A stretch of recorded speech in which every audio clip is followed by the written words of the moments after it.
ঘোষণা করা হয়েছে ঢাকা ও চট্টগ্রাম সিটি কর্পোরেশনের তফসিল। ক্ষমতাসীন আওয়ামী লীগ সহ কয়েকটি দল প্রার্থী সমর্থনের সিদ্ধান্ত নিচ্ছে। সবার দৃষ্টি টানা অবরোধ আর হরতাল কর্মসূচি দিতে থাকা বিএনপির দিকে। কি করবে বিএনপি? এমন যখন প্রশ্ন, তখন শুক্রবার জানা গেল বিএনপি চেয়ারপারসনের মনোভাব সিটি নির্বাচন প্রশ্নে ইতিবাচক। বেগম খালেদা জিয়ার উপদেষ্টা খন্দকার মাহবুব হোসেনের কথাতেও তেমনই ইঙ্গিত নির্বাচনে অংশ নেয়ার। পাড়ায় পাড়ায় মহল্লায় মহল্লায় নির্বাচনের জোয়ার উঠবে, বিএনপি এই সুযোগ হারাবে না। যে সরকার সত্যিকার অর্থে একটি গণতান্ত্রিক নির্বাচন দেওয়া ইচ্ছুক, অবশ্যই বিএনপি নির্বাচনে তাদের সমর্থন দেবে বলে আমি বিশ্বাস করি।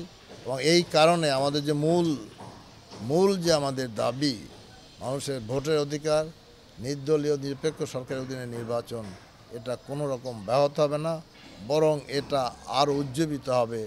দলের নীতি নির্ধারণী ফোরামে এখনও সিদ্ধান্ত হয়নি বলে দাবি করেছেন বিএনপির এই নেতা। গত ৩ জানুয়ারি থেকে খালেদা জিয়ার সাথে তার গুলশান কার্যালয়ে আছেন দলের ভাইস চেয়ারম্যান সেলিমা রহমান।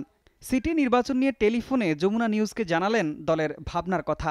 পরিবেশ পরিস্থিতি যদি অনুকূলে আসে, আমাদের নেতাকর্মীদের তো বিভিন্নভাবে গ্রেপ্তার পরোয়ানা ঘটছে, তো তাদেরকে যদি গ্রেপ্তার উদ্যোগতা আমরা চিন্তা ভাবনা করতেছি। তাদের যদি সরকার যদি সহায় করে, অবশ্যই আমরা নির্বাচনে যাবো।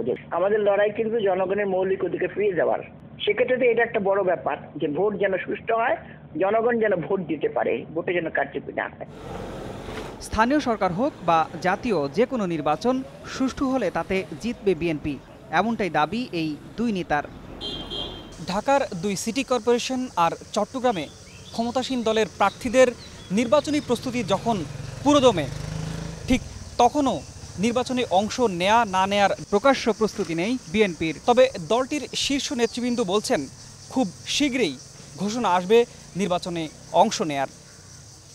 শাহাদাত হোসেন, যমুনা নিউজ, ঢাকা।